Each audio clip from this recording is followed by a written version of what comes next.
పరిశీలన చేసుకుని పరీక్షించుకున్న వారమే ప్రభు యొక్క రక్త మాంసంలో పాలు పంపులు పొందుదాం. అపోస్తలుడైన పౌలు కొరింథీయులకు రాసిన మొదటి పత్రిక 11వ అధ్యాయము. అపోస్తలుడైన పౌలు కొరింథీయులకు రాసిన మొదటి పత్రిక 11వ అధ్యాయము 27-28 వచనాల్ని, ఈ రెండు వచనాల్ని మనందరం కలిపి చదువుదామండి. ఈ రెండు వచనాల్ని మనందరం కలిపి చదువుదాం. కొరింథీయులకు రాసిన మొదటి పత్రిక 11వ అధ్యాయము 27-28 ఈ రెండు వచనాల్ని మనందరము కలిసి ఒక్క మాటలా చదువుదామండి.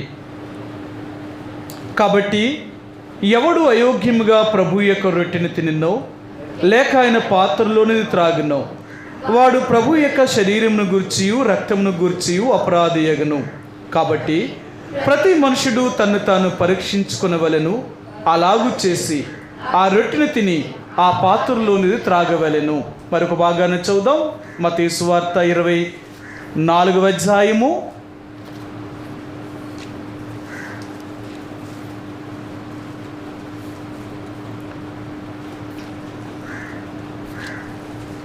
24వ అధ్యాయము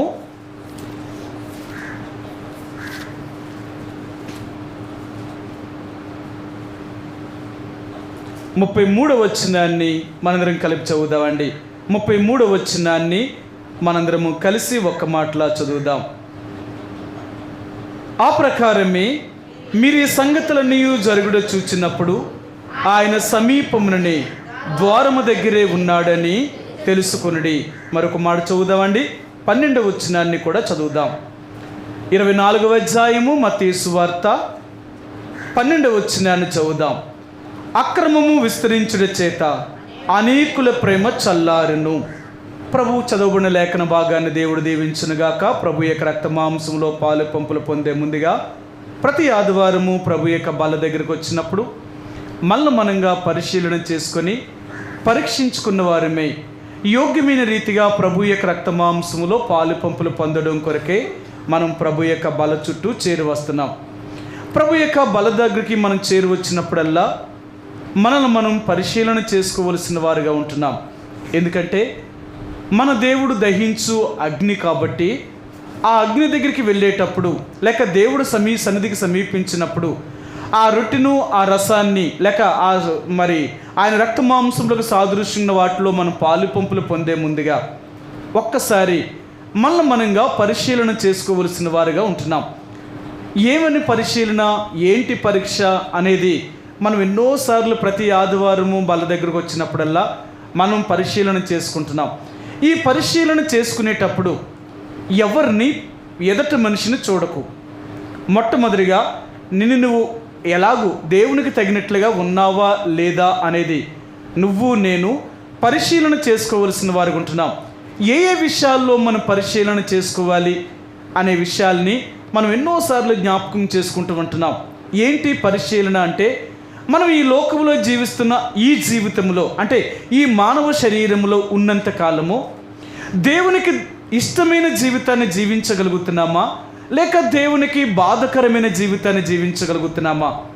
ఎందుకు అంటే ప్రభు యొక్క రక్త మాంసంలో పాలు పంపులు పొందే ముందుగా ఈ జీవితంలో జీవించినంత కాలము ఆయనకిష్టమైన వారిగా జీవించాలని ప్రభు కోరుతున్నాడు. ఒకవేళ ఆయనకి ఈ శరీరములో ఉన్నంత కాలము మనకిష్టం వచ్చినట్లుగా మనం జీవిస్తూ మనం దేవుని యొక్క రాజ్యములోనికి ప్రవేశించాలి అనుకుంటే అది ఎప్పటికీ జరగదు. మనం దేవుని యొక్క రాజ్యములోనికి ప్రవేశించాలి అంటే ఈ శరీరములో ఉన్నంత కాలము మనం ఆయనకు దూరముగా ఉన్నామని ఎరిగి ఎంతో భయముతోనూ వణుకుతోనూ మన సొంత రక్షణను అంటే మన సొంత ఆత్మీయమైన జీవితాన్ని మనం కాపాడుకోవలసిన వారిగా ఉంటున్నాం. అంటే ఈ ఆత్మీయమైన జీవితం అనేది చాలా పరిశుద్ధమైనది, చాలా సున్నితమైనది. ఏదో లోకంలో సామెత చెప్తారు, ఏంటంటేనంట, ఆకెళ్ళి ముళ్ళు మీద పడినా ముళ్ళెళ్ళి ఆకు మీద పడినా ఆకుకి ప్రమాదం అట, ముళ్ళుకి ఏముండదట. అలాగే లోకం పాపం మనలోనికి వచ్చినా మనం పాపంలోనికి వెళ్ళినా నష్టపోయేది మాత్రం మనమే. అర్థమైందా? లోకంలోకి అంటే పాపంలోకి మనం వెళ్ళినా, పాపం మనలోనికి వచ్చినా మనమే నష్టపోయేది. అందుకని మనం ఎప్పుడూ కూడా మనం పాపంలోనికి వెళ్ళకూడదు, పాపం మనలోనికి రాకూడదు. ఈ రెండు విషయాలు చాలా జాగ్రత్తగా చూసుకోవాలన్నమాట. అనుక్షణము ప్రతిరోజు కూడా మన పరిశీలన ఏంటి అంటే, నేను ఎక్కడైనా పాపం చేశానంటావా? సరే, పోనీ నాలోనికి పాపం వచ్చిందంటావా? నేను చెయ్యకపోవచ్చు. చాలాసార్లు అంటే మనం తప్పు చెయ్యం, కానీ పాపం అనేది మనలోనికి ప్రవేశించడానికి అవకాశం చాలా ఉంది. అందుకనే మీకు చాలాసార్లు చెప్పాను, పాపం మనలోనికి ప్రవేశించడానికి దానికి ప్రాముఖ్యమైన ఒక ఆధారం ఉందట, అదే మన శరీరం. అందుకని పాపము శరీరాన్ని ఆధారము చేసుకుని మానవుణ్ణి ఏలుబడి చేస్తుందండి. ఈరోజు పాపానికి బలం ఎక్కడుంది అంటే, పాపానికి బలము మన శరీరమే. శరీరములో ఉన్నంత కాలము పాపం మనల్ని ఎప్పుడు వెంటాడుతూనే ఉంటుంది. అది ఏ వయసులో ఉంటుంది? చాలాసార్లు అంటాం, అమ్మా ఈ వయసులోనే కాపుదల ఉండాలా, ఈ వయసునే కాపాడుకోవాలని చాలాసార్లు చెప్తూ ఉంటాం మన పిల్లలకి.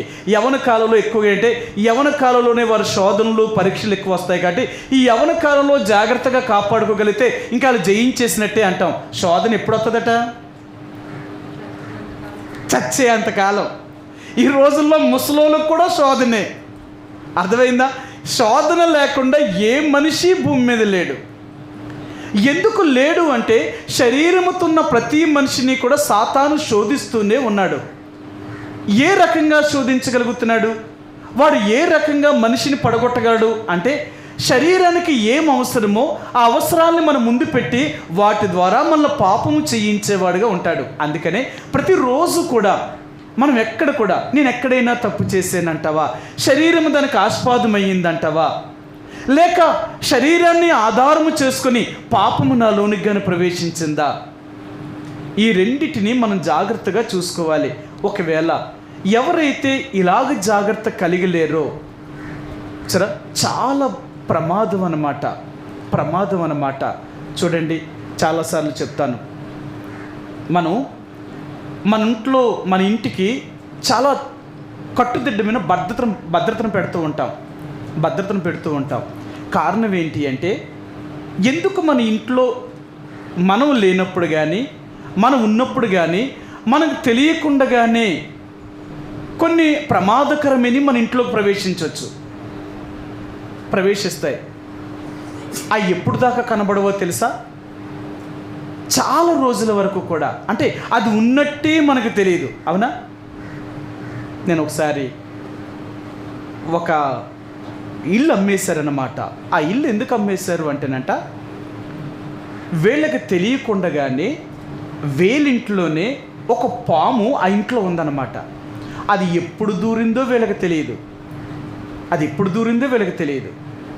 అది అలాగా చాలా రోజుల నుంచి వీళ్ళు పడుకున్నప్పుడేమో అది కిందకి దిగి ఆహారానికి వెళ్ళిపోతుంది, వీళ్ళు మళ్ళీ లెగిసే సమయానికల్లా అది మళ్ళీ వచ్చేసి దాని ఇంట్లోకి వెళ్ళిపోతుంది అనమాట. దాని నివాసం ఏర్పరచుకుంది, అంతే కదా.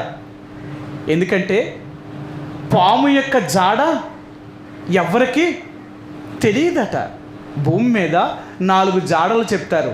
ఒకటి పురుషుని వెంట స్త్రీ జాడ, సముద్రములో ఓడ యొక్క జాడ, ఆకాశములో పక్షిరాజు యొక్క జాడ, 4వది బండ మీద సర్పము యొక్క జాడ.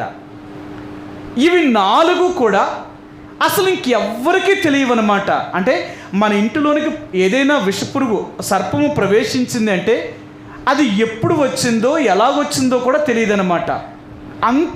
అంత తెలివిగా వస్తుందన్నమాట. అందుకనే మేము బైబిల్ గ్రంథం చదువుతూ ఉంటే భూజంతువులన్నిటిలో సర్పము చాలా యుక్తి కలిగిందంట. తనకు ఆ తెలివి ఎందుకు ఇచ్చాడట దేవుడు?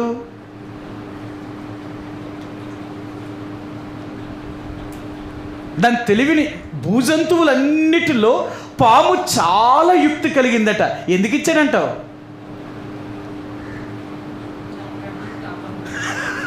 అంత యుక్తి ఎందుకు ఇచ్చాడంటే తను కాపాడుకోవడానికే దానికి అంత యుక్తి ఇచ్చాడు. అర్థమైందా? ఎందుకు అంటే దానికి ఎందుకు అంత తెలివితేటలు వచ్చాయి? తను కాపాడుకోవాలంటే దాని తెలివితేటలు ఉండాలి. దానికి అంత యుక్తి లేకపోతే అది బతకడం చాలా కష్టం అన్నమాట. మీరు చాలాసార్లు చూడండి, మీకు ఒక మాట చెప్తాను. పాము ఎక్కడ ఉంటుంది? మట్టిలోనంటే దానికి కన్నాలు కావాలా? పాము కన్నాలు కావాలా? నిజంగా పాము ఎప్పుడన్నా కన్నాలు పెడుతుందంటారా? పాము కన్నాలు పెడదు. మరి కన్నాలు ఎలా పుష్పడుచుకుంటుంది? అది చీమలు కానీ చెదలు కానీ కన్నాలు పెట్టినప్పుడు వీటిని అది తింటూ దాని పుట్టులోకి వెళ్ళి దాని స్థావరం దాన్ని ఏర్పరచుకుంటుంది. అంతేనా? దానికి ఎంత తెలివితేటలో తెలుసా? అది దానికి స్థావరాన్ని ఎలా ఏర్పరచుకుంటుంది అంటే తనది కాని దాన్ని ఆక్యుపై చేసుకుంటుంది. అంత తెలివైనది. అందుకనే భూజంతువులన్నిటిలో సర్పము చాలా యుక్తి కలిగిందట. ఆ పాము ఎప్పుడే ఆ ఇంట్లోకి ఎప్పుడు వచ్చిందో వీళ్ళకి తెలియదు, కానీ అది చాలా కాలం నుంచి ఒకరోజు కంటిపడింది. దాన్ని కొట్టడానికి చాలా ప్రయత్నం చేశారు. ఒక్కసారి చూడండి, ఎప్పుడైనా ఇంట్లోకి పాము దూరిందనుకో దాన్ని పట్టుకోవడం చచ్చే సావు అన్నమాట. ఎందుకంటే ఎంత చిన్నది ఉన్నా సరే దాన్ని దూరిపోద్ది. అది దాన్ని దాచుకోవడానికి ఎంత ప్రయత్నం చేస్తా తెలుసా? ఎంత చిన్నది ఉన్నా దాంట్లోకి వెళ్ళిపోయి దాని శరీరం అంతటిని ముడుచుకోగలదు. అందుకనే బయటకు తిరిగిన పామును కొట్టడం తేలికేమో కానీ ఇంట్లో ఉన్న పామును కొట్టడం మాత్రం చాలా కష్టం. ఎందుకు అంటే దానికి అవకాశం చూసుకొని మన మీదకి అది దాడి చేయడానికి ప్రయత్నం చేస్తూ ఉంటుంది. చాలా తెలివైనది సరే. అలాగే అంటే ఎందుకు నేను చెప్తున్నాను అంటే పాపము కూడా మనకి తెలియకుండానే మనలో సుఖ నివాసం చేస్తూ ఉంటుందట. సుఖ నివాసం చేస్తూ ఉంటుందట. ఇది ఎప్పుడు బయటపడుతుంది?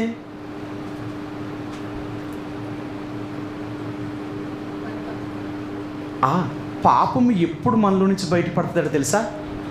ఆ పరీక్ష, ఆ శోధన మనకు వచ్చినప్పుడు అది మనలో నుంచి బయటపడుతుందట. ఇదేంటి ఇంతవరకు నాలో ఇది ఉందా అని మనకే తెలియదట. కొన్ని పాపాలు మనలో ఉన్నట్టు మనకే తెలియకుండా మనలో సుఖనివాసం చేస్తూ ఉంటాయి అన్నమాట. ఈ ఎప్పుడు బయటపడతాయి అంటే ఒకేసారి బయటపడతాయి అన్నమాట. సరే, కొంతమంది అంటారు ఇప్పుడు దాకిడు బాగానే ఉన్నాడు, ఇప్పుడే ఇలా చూడు ఎలా అయిపోయాడు మనిషి అంటారు. అది ఇప్పుడే వచ్చిందంటారా? బైబిల్ గ్రంథం ఒక మాట అంటారు, మానవుడి యొక్క హృదయంలోనంట ఒకటి సుఖనివాసం చేస్తూ ఉంటుందట. మీరు అవి చెప్పాలన్నమాట. సామెతల గ్రంథంలో ఉంటుంది. చెప్పండి, పర్లేదు. మానవుడి యొక్క హృదయంలో కోపం అట సుఖనివాసం చేస్తూ ఉంటుందట. ఇది ఎప్పుడు బయటపడుతుంది? అన్ని సమయాల్లో కోపం బయటపడదు. ఇది ఎప్పుడు పడుతుంది? తనకంటూ తన మీదకి వచ్చినప్పుడు పడుతుంది. అది లేచి, అర్థమైందా? కోపం ఎప్పుడవుతుందో తెలుసా? మన మీదకి ఎవరైనా దాడి చేసినప్పుడు కానీ, అనకూడని మాటలు అన్నప్పుడు కానీ, ఎవరైనా మన గురించి చెడుగా మాట్లాడుకున్నప్పుడు కానీ అప్పుడు వస్తుందండి కోపం. అప్పుడు అంటారు, ఇప్పుడు దాకా ఇంత కోపం ఉన్నట్టు మాకే తెలియదండి బాబా మనిషి గురించి అంటాం. ఎప్పుడు దాకా? అది బయట పడేదాకా. ఆ కోపం ఎక్కడుంది? అప్పుడు దాకా మనలోనే ఉంది. అప్పుడు దాకా ఇదేం చేసింది? నిద్రపోతుంది. సరే, అప్పుడు దాకా నిద్రపోతుంది అనమాట. అంటే సుఖనివాసం చేస్తూ ఉంటుంది. అది అప్పుడే బయటపడదు. ఎప్పుడు బయటపడుతుంది అంటే దానికి బాధ కలిగినప్పుడు బయటపడుతుందట. పాపము అనేది అలాంటిది. ఎన్ని రకాలైన పాపాలు ఉంటాయో తెలుసా మనలో? ఒక మనిషి యొక్క హృదయంలోనంట ఎన్ని చెడుతనాలు ఉన్నాయో ఇవన్నీ ఎప్పుడు వస్తాయో తెలుసా? దానికి అవకాశం కలిగినప్పుడే బయటకు వస్తుందట. అవకాశం కలిగినప్పుడే బయటకు వస్తుందట. అవకాశం కలగలేదని కదా బయటికి. చిన్నప్పుడు అంటే మీకు చెప్తాను, మేము తాబేలు పట్టుకునేవాళ్ళు. తాబేలు దొరికింది అనుకో, తాబేలు తెస్తే ఒకసారి దాన్ని చంపాలా, కొయ్యమన్నారు. తాబేలు చంపాలంటే ముందు ఏం చేయాలా? దాన్ని పేక కొయ్యాల. అది పేక తీస్తుందా? తలకాయ బయటకు ఎడుతుందా? అది బయటకు ఎడుతుంది. చచ్చిపోలు అనమాట. అది తలకాయ ఎప్పుడు బయట ఎడుతుందా అని కాచుకొని కూర్చుండే వాళ్ళు. దానికి మధ్యన తాడేసి దాన్ని ఉరిలా పెట్టి ఆ తల బయట ఎట్టినప్పుడు ఉరేసేసి లాగేసి కోసి చంపేద్దామని అది పెట్టి అది బయటకు వస్తుంది. లాగపోయేటప్పటికి లాగేసుకుని చూడు. అంటే నేను ఎందుకు చెప్తున్నాను అంటే పాపము అనేది కూడా దానికి అవకాశం వచ్చేదాకా అది బయటపడదు. ఈ వ్యక్తి అయినా ఈమెనా ఇలాగ చేసిందా, ఇలాగ చేసాడా అనేది మనకి ఎప్పుడు కనపడుతుంది తెలుసా? ఆ పాపం బయటపడినప్పుడే కనపడుతుంది. అంతవరకు అది బయట కనపడదు. అప్పుడు దాకా అది ఎక్కడుంది? అది లోనే ఉంది. అది ఎక్కడో లేదు, లోనే ఉంది. అర్థమైందా? అందుకనే మన హృదయంలో ఎన్ని పాపాలు ఉన్నాయో ఈ ఎప్పుడు బయటపడుతుంది తెలుసా? దానికి అవకాశం వచ్చినప్పుడు బయటపడతాయి, అప్పుడు దాకా బయటపడవు. అవునా? సరే, మీకు ఆ మాట చూపిస్తాను. మార్కు సువార్త 5వ అధ్యాయంలో ఒక దయ్యం పట్టినవాడు ఉన్నాడు కదా. వాడు రాళ్లతో తన శరీరాన్ని కొట్టుకొనుచు, రక్తము కారునట్లుగా చేసుకొనుచు, వాడు ఒంటి మీద వస్త్రము కూడా లేకుండా చేసుకుంటున్నాడట. సరే, యేసుప్రభు వాడిని చూసి అని ఆయన యేసుప్రభుని అంటే, దయ్యమా ఆయన వదిలిపెట్టి పో అని చెప్పాడట. ఇప్పుడు దయ్యం ఏమంది ఆయన్ని వదిలిపెట్టిపోవడానికి? అన్ని దయ్యాలు అయితే మాట్లాడలేదు, కానీ ఈ దయ్యం మాత్రం మాట్లాడిందట. యేసుప్రభు వారితో మాట్లాడిందట, అయ్యా మేము ఒక సేన ఉన్నాం వీళ్ళో, అందుకనే వాడిని ఎవ్వరూ బంధించలేకపోయేవారట. ఒక దయ్యాన్ని అయితే బంధించేయగలరు. ఎన్ని దయ్యాలు ఉన్నాయట వీళ్ళు? సేన ఉందట, కొన్ని సైన్యమే ఉందట వీళ్ళు. అందుకనే ఇనుప సంఖ్యలతో వీడిని బంధించినను, సంఖ్యలను తుత్తినీలుగా తెంపి వీడు సమాధులకు పారిపోయేవాడట. ఎవరో వాడిని సాధు చేయలేకపోయేవారట. అన్ని దయ్యాలు సేన సైన్యమే ఉంది వాళ్ళు. సో ఇప్పుడు ఏమనుందంటే, అయ్యా మేము సేనగా ఉన్నాము వీళ్ళు, ఇప్పుడు మమ్మల్ని పొమ్మంటే ఎక్కడికి పోతాం మేము అని అడిగింది. అప్పుడు లేదు, వదిలిపెట్టి వెళ్ళిపో అన్నది. అప్పుడు ఆయన చెప్పిన మాటకి దయ్యం ఏమందంటే, అయ్యా సముద్రం దగ్గర పందులు మేస్తున్నాయి, ఆ పందుల్లోనికి పొమ్మనికి మాకు ఆజ్ఞ ఇయ్య అని చెప్పారు. అప్పుడు యేసు అన్నాడు, అయితే పొండి అన్నాడు. ఆ పందులు సముద్రంలోకి పరిగెత్తుకొని పోయి ఊపిరి తిరక్క చచ్చిపోయాట. ఎన్ని పందులు చచ్చాయి? 2000 పందులు చచ్చాయట. అంటే ఒక్కడిలో ఎన్ని దయ్యాలు ఉన్నాయి? 2000 దయ్యాలు ఉన్నాయట ఒక్క మనిషిలో. అందుకనే ఆ మనిషిని ఎవరు సాధు చేయలేకపోయేవారట. అందుకనే ఒక వ్యక్తిని మార్చడం అంటే అంత తేలిక కాదండి. ఒక వ్యక్తిలో ఎన్ని దయ్యాలు ఉంటాయో చూడండి. ఒక రకం దయ్యాలు కాదు, ఎన్ని రకాల దయ్యాలు ఒక మనిషిలో సుఖనివాసం చేస్తున్నాయో. ఆ మనిషిని అంత తేలికగా దేవుళ్ళలోకి తీసుకురావాలంటే అయ్యే అంత తేలిక వదిలేస్తాయనుకున్నారా? అంత తేలిగ్గా వదిలే దయ్యాలు కాదు అవి. అందుకనే ఈరోజు మన జీవితంలో కూడా మనకు తెలియకుండానే ఎన్నో రకాలైన పాపములు మన హృదయంలోనే ఉన్నాయి. మనకు తెలియదు. అవి ఎప్పుడు బయటపడతాయి అంటే తనకు అవకాశం వచ్చినప్పుడు బయటపడతాయి. అవకాశం వచ్చేదాకా కనిపెడుతూ ఉంటాయి అన్నమాట. ఆ చెడుతనం, ఆ పాపాలు, అవన్నీ అవకాశం ఎప్పుడైతే వాడికి దొరుకుతుందో అప్పుడు బయటకు వస్తాయి. అవి బయటకు వచ్చి అసలు నిజస్వరూపాన్ని చూపిస్తాయి అన్నమాట. అర్థమైందా? అందుకనే మన హృదయంలో ఉన్న ఏ చెడుతనమైనా, అంటే మనం చేసినవి కావచ్చు, మనకు తెలియకుండానే లోన ఉన్నవి కావచ్చు, వీటిని మనం పరిశీలన చేసుకోవలసిన వారికి ఉంటున్నాం.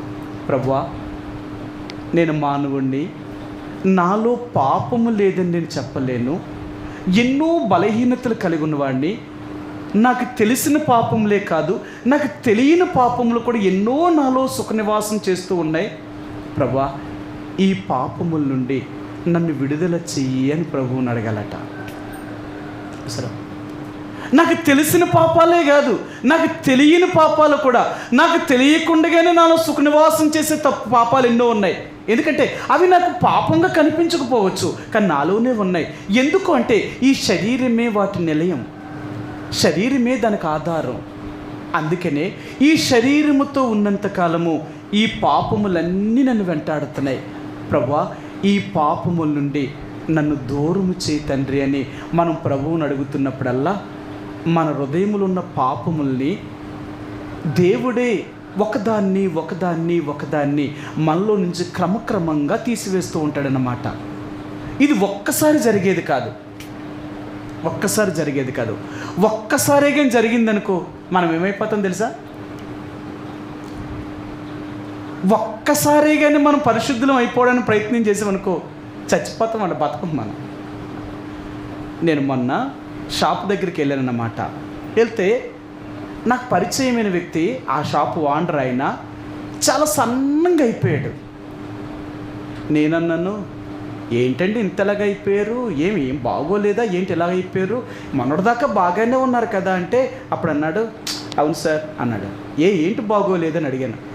ఇప్పుడు దాకా తాగి ఉండండి, ఇప్పుడు తాగడం మానేసానండి అన్నాడు. ఇక్కడ తాగడం మానే ఇలాగ అయిపోతారు అన్నాడు.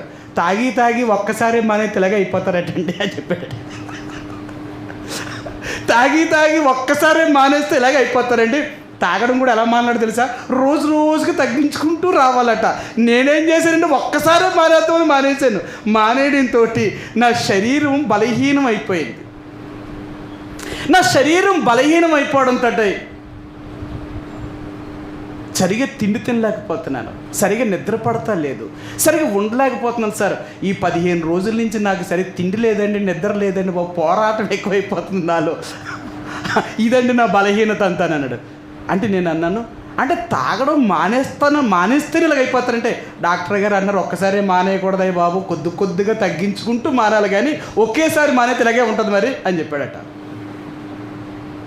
చూడండి, నిజమే, ఏ అలవాటునైనా సరే ఒక్కసారి మనిషి మానలేడు. రోజు రోజుకి మార్పు చెందడానికి ప్రయత్నం చేయాలి. మనం ఎప్పుడైతే అలాగ మార్పు చెందడానికి ప్రయత్నం చేస్తామో ఒక రోజుకి పూర్తిగా దాన్ని మానివేయగలుగుతాం. అంతేకాని ఒకేసారి దేన్ని వదలలేము. ఒకేసారి వదలాలని ప్రయత్నం చేసినా అది మన ఎన్నో సమస్యలు తీసుకొస్తుంది. అందుకని దేవుని యొక్క బిడ్డలుగా ఈ భూమి మీద మనకు దేవుడు ఎందుకు ఈ అవకాశం ఇచ్చాడంటే, నువ్వు ఇక్కడే శుద్ధీకరణలోనికి వెళ్ళాలా. నీ బలహీనతల నుండి, నీ పాపముల నుంచి ఇక్కడే నువ్వు విడిచిపెట్టడానికి ప్రయత్నం చేయాలా. ఇవన్నీ నువ్వు విడిచిపెట్టే సమయానికి నువ్వు పరిపూర్ణుడు చేయబడతావు. ఎప్పుడైతే నీలో పరిపూర్ణతలోనికి నువ్వు వచ్చేస్తావో, అంటే నాకు తగినట్లుగా నువ్వు తయారైపోతావో, ఇంకప్పుడు నేను భూమి మీద ఉంచను. నాకు పరిపక్వమైన దశ వచ్చేదాకా నేను భూమి మీద ఉంచుతాను. నాకు సరిపడేంత పరిపూర్ణత, సంపూర్ణతను నువ్వు వచ్చావనుకో, అప్పుడు నిన్ను ఇక్కడి నుంచి తీసుకెళ్తాను. అందుకని బైబిల్ గ్రంథాలు అంటాడు, ఆయనకి ఇష్టలైన వారిని అందరినీ దేవుడు భూమి మీద నుంచి తీసుకెళ్తాడట. ఆయనకి ఇష్టలైన వారిని అందరినీ తీసుకెళ్తాడు. ఆయనకి ఇష్టమైన వారిగా మనం సిద్ధపడాలి అంటే ఎంత టైం పడుతుందో చూడు, ఎంత టైం పడుతుందో చూడు. అందుకనే ఈరోజు ప్రభు యొక్క రక్తమాంసంలో పాలు పంపులు పొందే ముందుగా మన హృదయంలో పరీక్షించుకోవాల్సింది ఏంటంటే, మనకు తెలిసిన పాపాలనే కాదు, మనకు తెలియని పాపాలని కూడా. అందుకనే దావీదు మహారాజు దేవుణ్ణి అడిగినప్పుడు ఆయన ఏమని అడుగుతున్నాడో తెలుసా? ఈయన ఒక మాట అడుగుతున్నాడు. మీకు చూపిస్తాను. 119వ దావీదు కీర్తన మనందరికీ తెలుసు, క్షమించండి, 139వ కీర్తన గ్రంథము 139వ కీర్తన 23వ వచనం అండి. 23వ వచనం, దేవా నన్ను పరిశోధించి నా హృదయమును తెలుసుకొనుము, నన్ను పరీక్షించి నా ఆలోచనలు తెలుసుకొనుము, నీకు ఆయాసకరమైన మార్గం ఏదైనా నా యందు ఉన్నదేమో చూడుము, నిత్య మార్గమున నన్ను నడిపించుము. సవా ఆయన అడుగుతున్నాడు, ఆయన ప్రభువా దేవా నన్ను పరిశోధించి నా హృదయాన్ని తెలుసుకో, నన్ను పరీక్షించి నా ఆలోచన తెలుసుకో. అది నాకు తెలిసిన పాపాలే కాదు, నాకు తెలియని పాపాలు కూడా నాలోనే సుఖ నివాసము చేసేవి. దానికి ఆధారమే శరీరం. నాకు తెలిసినవే అనుకుంటున్నాను పాపమని, నాకు తెలియని పాపాలు కూడా ఎన్నో ఉన్నాయి. అందుకనే ఈరోజు నీ దగ్గర ఒప్పుకునేది ఏంటంటే, నా హృదయములో లేక నా శరీరములో ఏవైతే పాపము సుఖ నివాసము చేయగలుగుతుందో, ఏవైతే పాపము నా హృదయములో ఉందో వాటిని నీ దగ్గర ఒప్పుకుంటున్నాను. నన్ను క్షమించు, వాటి నుంచి నన్ను విడిపించు. ఎప్పుడైతే మనం దేవుణ్ణి అలా గడగలుగుతామో, దేవుడు నిజంగా వాటి నుంచి కూడా దూరపరచగలిగిన దేవుడు. అందుకనే ప్రార్థన చేసేటప్పుడు ఎలా ప్రార్థన చేస్తామో తెలుసా? అందుకనే చాలాసార్లు ఒప్పుకోలు ప్రార్థన అంటాం. ఒప్పుకోలు ప్రార్థన అంటే ఏంటంటే, నువ్వు ఇప్పుడు దాకా చేసిన తప్పుల్ని ఒప్పుకోవాలా. ఇదిగో దేవుని వాక్యం ద్వారా ఒకవేళ నువ్వు చేయలేదనుకో, వాక్యం ద్వారా కూడా నువ్వు ప్రేరేపించబడలేదు అంటే, నీకు అది తప్పులుగా నీకు అనిపించలేదు, నీ అంతరాత్మ చెప్పలేదనుకో, మళ్ళీ ఇప్పుడు ఏం చేయాలి తెలుసా? ప్రభువా ఒకవేళ అలాంటి పరిస్థితి నాకు వస్తే నేను పడిపోకుండా కూడా నువ్వు నన్ను కాపాడు. ఇలా కూడా మనం అడుగుతాం, అవునా కదా? ఇప్పుడు ఒకవేళ నేను చేశాను అనుకో, నన్ను క్షమించు. ఒకవేళ నేను ఇప్పుడు చేయలేదనుకో, ఒకవేళ అలాంటి పరిస్థితులు నా హృదయంలో నాకు సంభవించిన, నేను తప్పు చేయకున్నట్లుగా నన్ను కాపాడాలి అంటాం. మళ్ళీ ఆయన చేతికే అప్పగించుకుంటావు. ఎందుకంటే నన్ను నేను కాపాడుకోలేను కదా, నువ్వు నన్ను కాపాడాలా. అది ఒక దేవుని బిడ్డ దేవుడి మీద ఎలాగ ఆధారపడతాడో తెలుసా? తన తప్పుల విషయంలో ఒప్పుకోవడమే కాదు, ఒకవేళ రాబోయే దినాల్లో కూడా నేనెక్కడ తప్పు చేస్తానేమో, ఆ తప్పు చేయకుండా కూడా నన్ను కాపాడు. తప్పు చేయకుండా కూడా కాపాడు. ఎప్పుడైతే దేవుని బిడ్డలు అలాగ ప్రార్థన చేయగలుగుతారో దేవుడట తన ప్రజలను పాపము చేయకుండా, పాపములో పడిపోకుండా కాపాడతాడట. అవునా? మన దేవుడు ఎవరో తెలుసా? పడిపోయే వారిని అందరినీ ఉద్ధరించగలిగిన వాడట. పడిపోతున్న వారందరినీ ఉద్ధరించగలిగిన వాడు. అందుకని ఈరోజు మనం స్వపరీక్ష చేసుకుందాం. మనకు తెలిసిన పాపాల విషయంలోనే కాదు దేవుణ్ణి అడగడం. మన హృదయంలో సుఖనివాసము చేసే పాపాలు, దానికి ఆధారమే శరీరము. ప్రభా, నిజమే, మంచి నేను చెయ్యాలనుకుంటున్నా, నీలో నేను జీవించాలనుకుంటున్నా, నా శరీరమే పాపము, నా శరీరములోనే ఎన్నో బలహీనతలు ఉన్నాయి. వాటి నుంచి నన్ను విడిపించు, వాటి నుంచి నన్ను రక్షించు. నేను నీ పరిశుద్ధతలోనికి నేను పాలు పంపులు పొందాలా, అటువంటి జీవితాన్ని జీవించాలా, నన్ను ఇలాంటి పాప సంబంధమైన జీవితం తప్పించు తండ్రి అని మనం ప్రభువు దగ్గర ఎప్పుడైతే అడుగుతామో దేవుడు పాపములో పడిపోకుండా కాపాడుతాడు. అంతేనా? పాపములో పడిపోయిన తర్వాత కాపాడడం కాదు, పడిపోకుండా కూడా కాపాడుతాడు. అవునా? అది మన దేవుడిలో గొప్ప శక్తి ఏంటో తెలుసా? తప్పు చేయకుండా కూడా నేను కాపాడగలిగిన దేవుడు. అందుకనే ప్రభువా, నేను తప్పు చేసిన తర్వాత అడగడం కాదు, తప్పు చేయకుండానే నిన్ను అడుగుతున్నాను, నేను పడిపోకున్నట్లుగా నన్ను కాపాడు. అలాగే ఎవరైతే నిజంగా దేవుడిని అడుగుతారో వారిని దేవుడు తప్పక కాపాడగలిగిన వాడండి. దేవుడు వారిని పడిపోనిచ్చే దేవుడు కాదు, వారిని ఎప్పుడు నిలబెట్టే దేవుడు ఆయన. అందుకనే మనం దేవుని యొక్క శక్తి మీద ఆధారపడినంత కాలము మనల్ని పడిపోకున్నట్లుగా నిలబెడతాడు. దేవుడి శక్తి మీద మనం ఆధారపడలేనంత కాలము మనం పడిపోయేవారుగా ఉంటాం. అందుకనే ఈ మధ్యాహ్న కాల సమయంలో ప్రభు యొక్క రక్తమాంసంలో పాలు పంపులు పొందే ముందుగా ఒక్కసారి మనం పరీక్ష చేసుకుందాం. మనం ఎలాగున్నాం, మనం ఏం చేస్తున్నాం, మనకు తెలియకుండానే మనలో ఉన్న పాపముల విషయంలో ఎంతవరకు ప్రభు దగ్గర మనం అడుగుతున్నాం. ప్రభా, నన్ను వీటి నుంచి కూడా నన్ను విడిపించు, నన్ను కాపాడు అని దేవుడి దగ్గర కొద్ది సమయం మనం పరిశీలన చేసుకొని ప్రభు యొక్క రక్తమాంసంలో పాలు పంపులు పొందామండి. మరి కొద్ది క్షణాలు మనం మోకరించి కళ్ళు మూసుకుందాం. ప్రభు యొక్క రక్తమాంసంలో పాలు పంపులు పొందే ముందుగా దేవుని